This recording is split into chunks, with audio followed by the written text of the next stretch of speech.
Hi, it's Justin, co-host of this podcast. We got some new shirts and stickers in, and we really want to give them away to fans of the show. All we ask is you share one of your favorite episodes on Twitter and DM the link to @CuriFence.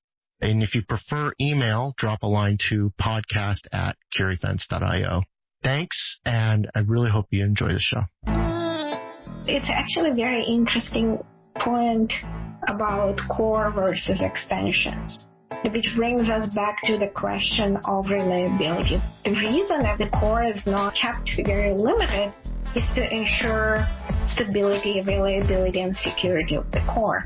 And so let's say Google doesn't need all these extensions, then it can compile them out. It doesn't compile them in, has core, and then we can guarantee quality. Now, everybody needs extensions, right? Because the Envoy is not just a proxy, it's a platform. Hello and welcome to Committing to Cloud Native, the podcast where we talk about the confluence of open source and cloud native technology.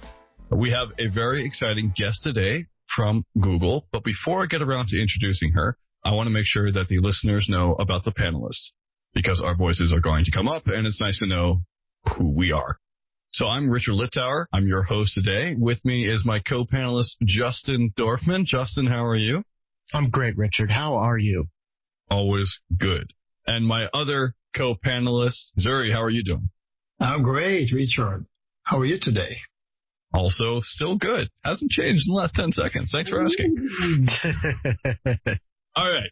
Getting to our guest today. Our guest is a distinguished engineer at Google, who, when I asked her to describe in more detail what that means, used a lot of words that I would like you all to hear, so I will ask her soon again. We have Anna Berenberg today, calling from San Francisco. Anna, how are you doing? I'm great. How are you all? I think we're all still good. Excellent. Still good. Thank you for asking. All right. So when I asked you how else I might introduce you, you said a lot of things about load balancing and so on. What is it that you do as a distinguished engineer? What is your specialty? I'm Ubertl for load balancing products and technologies at Google. I work to make sure that load balancing works for both Google products as well as Google Cloud products.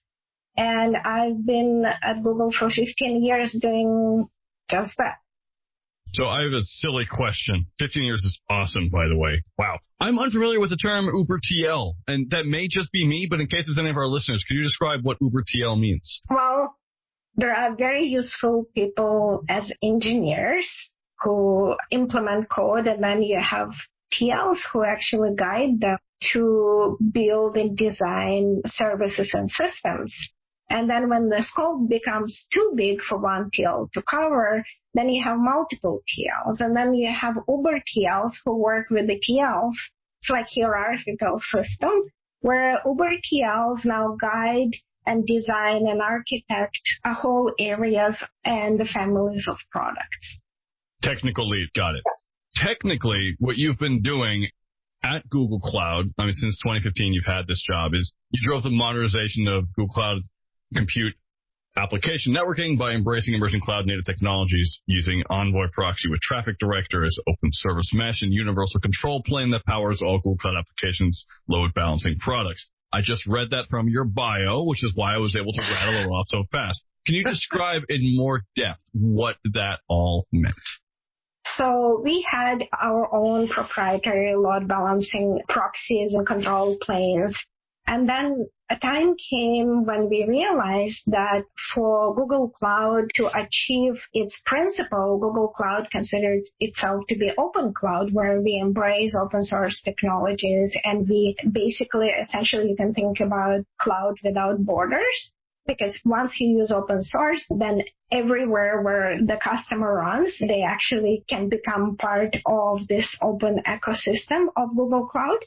And so with that, it became apparent that we need something different than just Google proprietary product. And at the same time, Lyft came out with this brand new proxy called Envoy Proxy, which had an amazing architecture. And I totally fell in love with that, to be honest, because it was such a beautifully designed proxy. And with that, I made a proposal, and the proposal got approved that we actually rebase and build all our new products and rebase existing ones on Envoy as a proxy. And it's been quite a wonderful experience.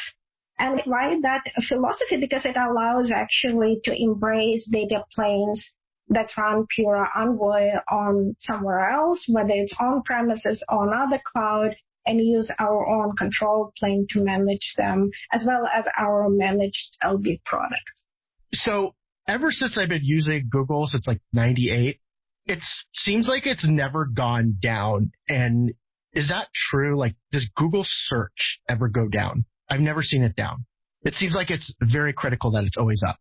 Well, this is actually another passion of mine, is a design of 5 nines applications. And what 5 nines means, it's never down. It's the applications that basically always up 24/7. And how do you do that? What kind of architecture would you build? And with that, Google embraced what's called global applications. And that's why search is never down, because it could be down somewhere, but the traffic management and load balancing and routing and everything is done around places, zones, or regions, or basically everywhere where the stack potentially may be unhealthy, then it works around it and serves it from other healthy places. And the same thing inside of the application itself, the same technology is being used to make sure that you can always build around faulty hardware, faulty software, everything can fail. And then you still build an application to be able to survive it.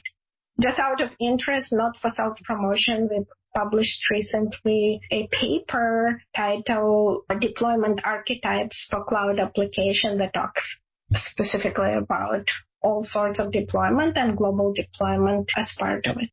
Thank you, because that makes a lot of sense. And was your team responsible for building that out? Or because it seems like you know a lot about that type of part of the search engine. No, not my team, but I work with teams that build infrastructure for the services. But the services become our customers. And what we want to do is actually solve customer problems. And how would you solve customer problems unless you understand what problems they're facing? And so we get to listen both to internal Google customers as well as external Google Cloud customers to understand what are their requirements. How do they want to build this 5 nines applications? What is the compliance requirements that also comes with it? Yeah, so it's all about listening.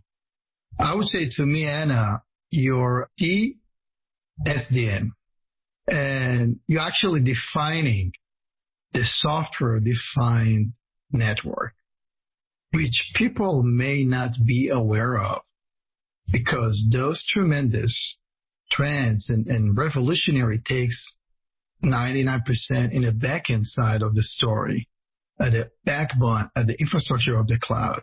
But cloud flexibility, agility, scalability, and all the superlative and we can attach to a cloud is mainly available for the fact that data center were used to be based on appliances and hardware became what we call cloud, which is mainly based on software stack that performing, doing all the routing and all the great work of networking and switching and whatnot, firewalling, et cetera, et cetera, et cetera.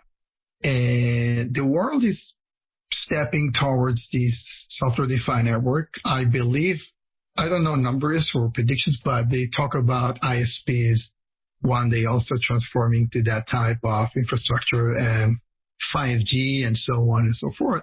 And here we are talking to you. Well, you're actually leading teams and doing design and defining eventually the software-defined network. So I wonder, sometimes you get to think of your part in this evolution of the significant role you've been playing in such a humble way all those years. I don't think about my role in it that way. I think we live in a very interesting time, exactly, Surya. Like you said, we at the cosm of SDN becoming requirement everywhere, because all the customers and all the users want to have policy-based workflows, I would say, right? So everything has to become policy-based.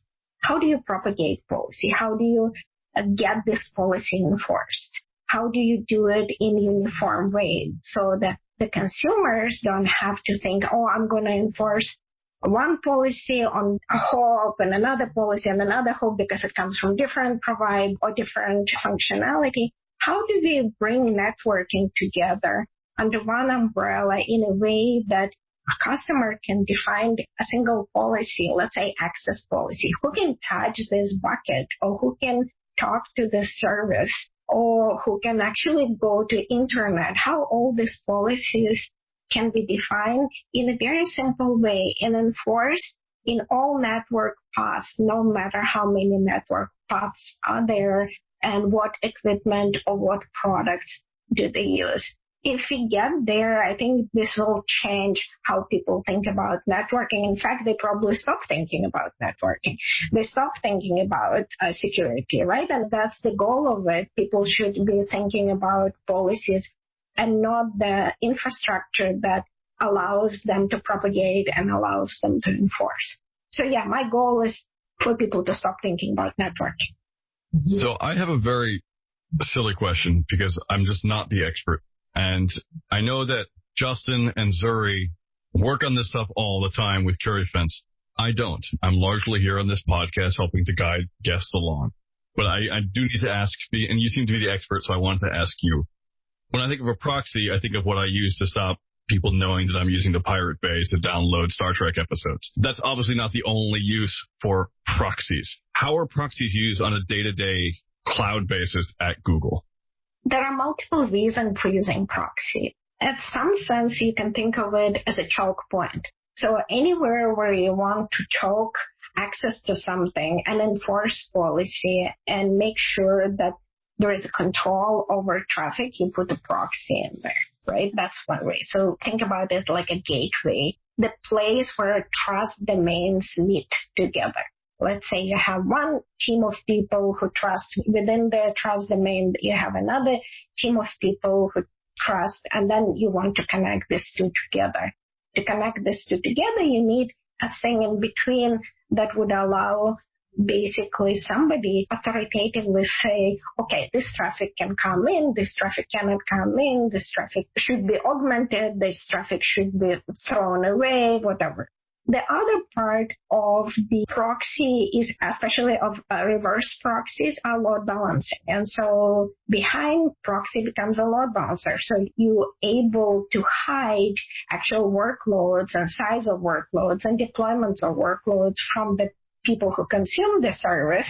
And then you can scale up and scale down, and basically all of that happens on the back end intelligently. And no matter how much traffic is incoming, proxy can distribute it in an optimal way to actually serve the consumer as well as not overload a workloads behind. Awesome. That's actually really helpful for me because I was confused how proxies interface with load balancers. Now I see that they're basically the same thing. It's just another term. That's really great. I know that you defined one of the first gRPC proxyless mesh, right? If not the first. Proxy Less seems to, if proxies are so useful, what does Proxy Less mean and how does that work? Well, actually, me defining it is probably too much of taking a credit. What I've done, I looked at how Google internally used service-to-service communication, and we have a proprietary protocol study that has historically been used at Google. And what we developed actually a service mesh before service meshes were cool.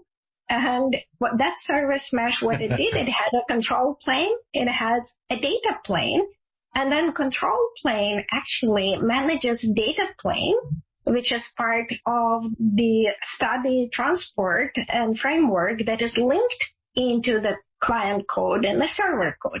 So it's a little different from regular service mesh. And the reason regular service meshes, as we know it today, it needs two proxies on both sides. The protocol is mostly HTTP, and so you cannot change the protocol in a way to fit into the traffic management as part of the application. And so what happened here, in our case, we have data service-to-service communication that use between all microservices and services within Google. And you can imagine there are hundreds of thousands of microservices and services, and it's proved itself very successful.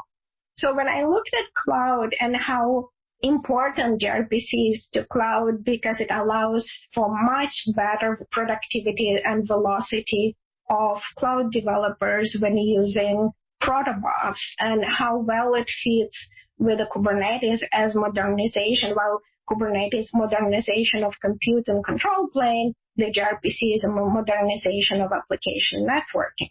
So looking at this together, it was pretty easy to make a next step and say, okay, we're going to take a service mesh that we developed inside of Google, which is Proxy Less service mesh, and we're going to put it on gRPC. How do we do that? We actually reuse the same APIs that we're using for Envoy. And so you have a single control plane, and you have a data plane that is compliant to this API similarly to Envoy proxy. And now you can mix and match. One, you can have a proxyless service and client communication where all the traffic management, security, etc. is on a site, so the developer doesn't have to worry about them. It's done for them. While actually it doesn't also need a proxy, and what it helps with it helps with 2 points. One, it improves latency because going through the proxy adds latency. It's not that important for regular application. It is super important for latency critical application that measure every millisecond and less than millisecond, as well as important for a very large deployment. So if you think about Gmail or something like that, some big application or customers that big, if you put proxy in each hop, and you have these hundreds of thousands of microservices, your daily job will be restarting proxies. So the proxy will solve the problem of lifecycle management of proxies also. And so the way we've done it, we actually allow them to coexist. So in a single service mesh, you can have both proxyless and proxy. So it's not just like some big cron job. It's actually like more optimized. This is mind-blowing, JD. This is mind-blowing. I'm telling you. What's going on? I know. So because APIs are the same, so you're going to get a feature parity, not full feature parity, because obviously a proxy is, by definition, can have more functionality because it's out of the process. It can restart independently, and if it crashes, the process doesn't crash itself, etc. So we have to be lots more careful with the proxyless gRPC, but it indeed allows for coexistence of applications that require super high latency requirement, super low latency requirement, as well as cannot afford to have so many proxies in deployment. Diana, one of the things that actually scares me, sometimes literally keeps me up at night, is that we live in a world of, we know that hardware has less bugs than software. That's a fact. And there are reasons for it. Logic gates, etc. Software, as they put it out under Sean Horowitz at the time, software is eating the world. Now, software is everywhere. Security defined by software. Networking is defined by software. Even proxy and proxyless are software defined, transportation and routing and so on, and all those amazing tech stack you just described. How can we sleep at night knowing that software, which is known to be, that every software has bugs, and those bugs can easily, be exploited, taken advantage by malicious entities to do all those, attacks and breaches and so on. How do we make software more secure, especially critical pieces of actually handling infrastructure? What are the guarantees that the gatekeepers you put in place in your work and your teamwork day to day to ensure robustness and safety and security? Yes, this is an excellent question. And that's where security and reliability come together. And one of the things that we've done, let's say at Google for Envoy, we funded the whole team that is responsible for security of Envoy and the focus on reliability. For us, it's very important that Envoy doesn't have exploits, that it could never be crashed because we're using it as foundation for our products. That's one thing. Another thing is in general culture of the teams. And I think Google has a culture very much tilted towards reliability. People think about reliability when they design systems, when they code it up. There are a lot of tools to make sure that testing is properly done. There is a fuzzing tools, right? Fuzzing is required for all interfaces. There are all sorts of paranoia that is healthy paranoia that is being deployed and required when you build infrastructure. Yeah. And what to say that reliability is more important than any functionality we can add. In some cases, we can think that we innovated just because we wanted to make it more reliable.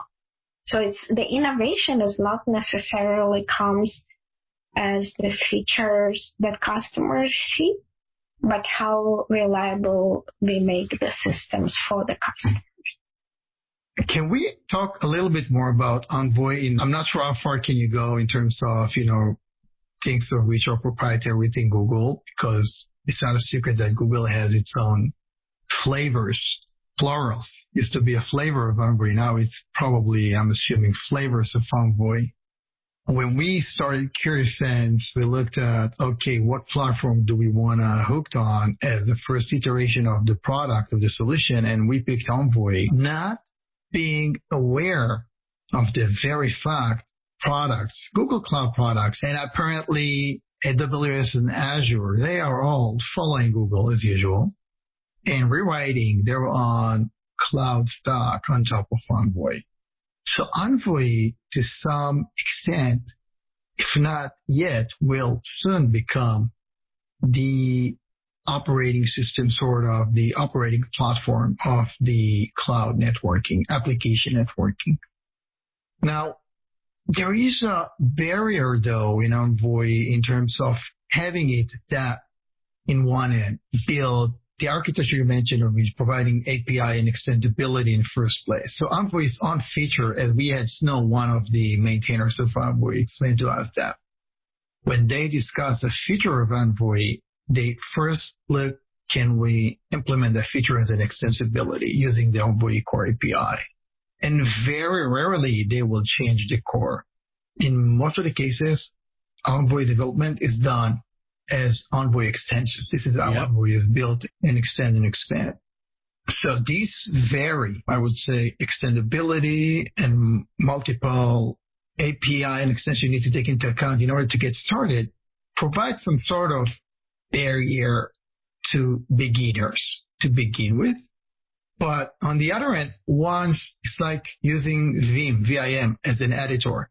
If you go with, the first day or two of the hustle, then you don't give up, then you find yourself in heaven, in peaceful mind, you get to the right place. So what are things that you're doing, I would say, within Google or probably also outside of Google, having involved in open source related products to make the entry point easier for newcomers, for developers who come from different platforms, different technology, to adopt new technologies? It's actually a very interesting point about core versus extensions, which brings us back to the question of reliability. The reason that the core is not kept very limited is to ensure stability, reliability, and security of the core.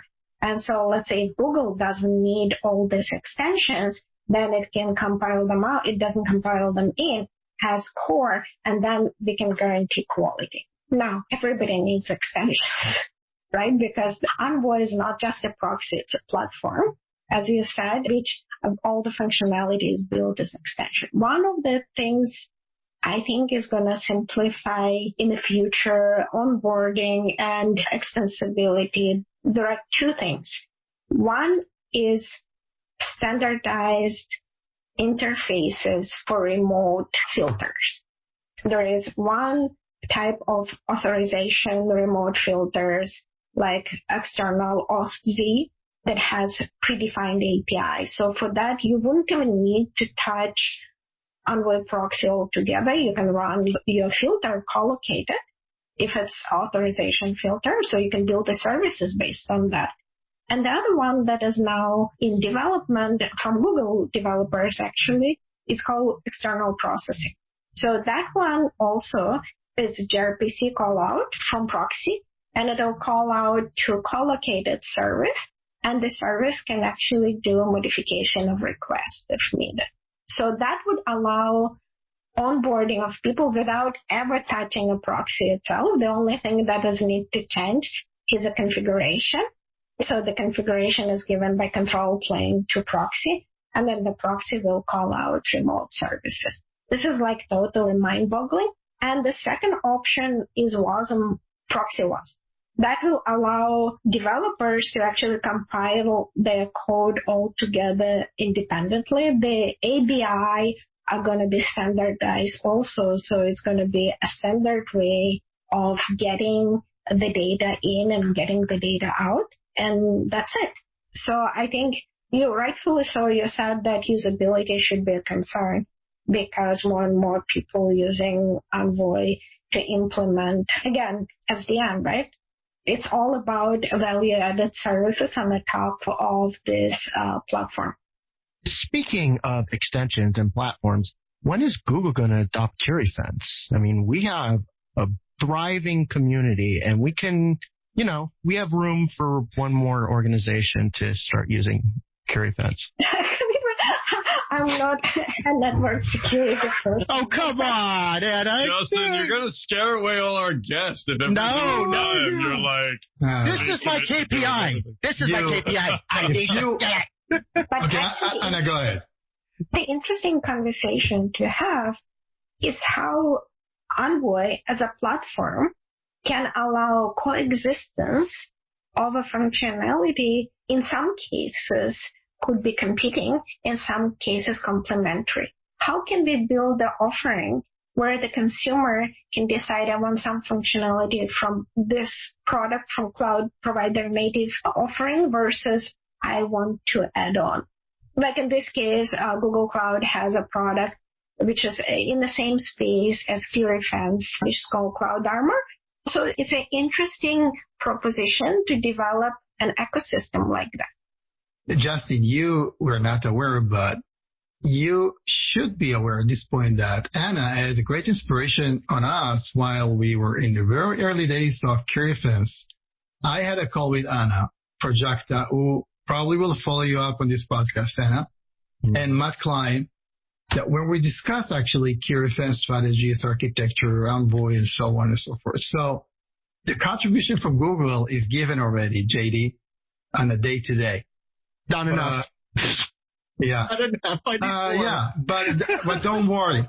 Don't worry. We're going to get No, and you know what? I don't know that, and it should be probably in our About Us because that's all I know. I joined 2 months after the release, so, and I was half joking. I mean, obviously we would love it, but no, I wasn't trying to put you on the spot or anything. Justin, you're ridiculous. All right.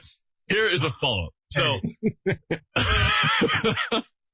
you do amazing work at Google. You lead many technical leads. You work really hard to make sure that this work is happening. And a lot of what you're doing has been groundbreaking, which is awesome. A lot of the stuff is open source. gRPC is open source, which is really great. Anyone can get involved. Anyone can look at the code. I mean, part of the standards and the principles for gRPC available at grpc.io is free and open. Allow anyone to look at what's there. My question is how you incentivize clients, communities, coders, developers, projects, products like QueryFence to get involved in the planning stage, in the stage where you're working. Because Google is doing all of this work at the top, strategizing, and it's easy to say it's open source at the bottom. It's easy to say, well, we've made it open source.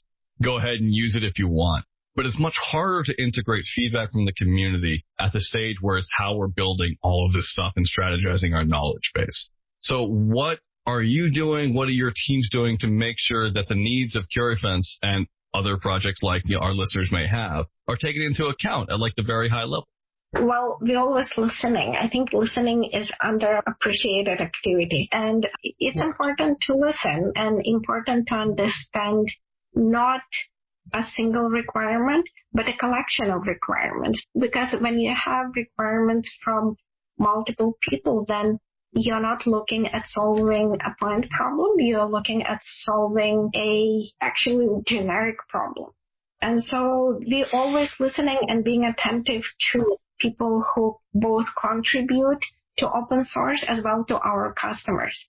And interestingly enough, our customers are also contributors to open source. So this creates an ecosystem in which we provide value-added services on the top of open source, while our customers take advantage of our value-added proposition. They actually improve open source offerings as well, and they make them more acceptable to them, especially on the consumption side. Are they going to produce Kubernetes operators and configure whatever we want, whatever they need, while we're providing GCP APIs? There are a lot of this collaboration, natural, organic collaboration happening between open source community that, let's say, are not our customers, then the community that are our customers, as well as customers who actually are not very much interested in open source, but they will use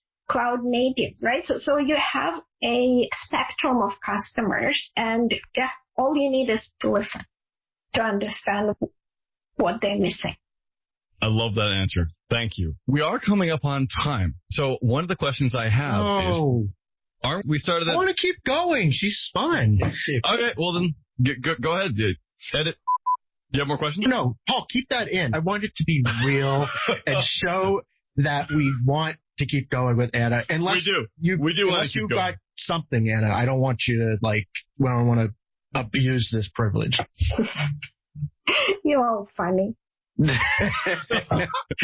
you. See, Mom? I'm funny. So my final question was, where can people listen to you?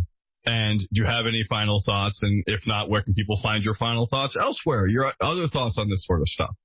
Do you have a Twitter account, blog? I never think of myself as a person anybody has to listen to. In fact, listening is an underestimated activity. That is from you. So, also, I think this was really interesting to listen to. You have such a depth of knowledge, and your ease of explanation really shows that. You're able to take these really complex stuff and just say, yeah, here's how we do it. It's pretty cool. And it's really great. So you're definitely someone worth listening to. Yeah, so I have Twitter. I'm posting some of it. I have LinkedIn account, but no, I don't have a blog. That's okay. What's your Twitter account? It's the handler is Kniga, is Kniga, and it's from Russian. It's book in Russian. Ah. I love that. Yeah. Well, thank you so much for coming on this podcast. It was really great, and I really appreciate you sharing your knowledge. I was thinking about, that's kind of lame. Okay. I was thinking about the etymology of envoy, because envoy means messenger. And as we all know, the Roman god of messengers was also the Roman god of flowers. So we talk of flavors, we could also think of a bouquet of different envoy things. And so I was trying to show something around this was just really great. And now I feel like I've walked through a garden of beautiful flowers. So thank you so much. I love how, Richard, you go, everyone knows, I don't know, and now I do. Sorry. And I always learn something either with a linguist or a couple of new words that you've defined. It's very interesting. Not only do I learn about committing to cloud native, I also get to learn about words and big words with Richard. Thank you again so much. Thank you. Thank you.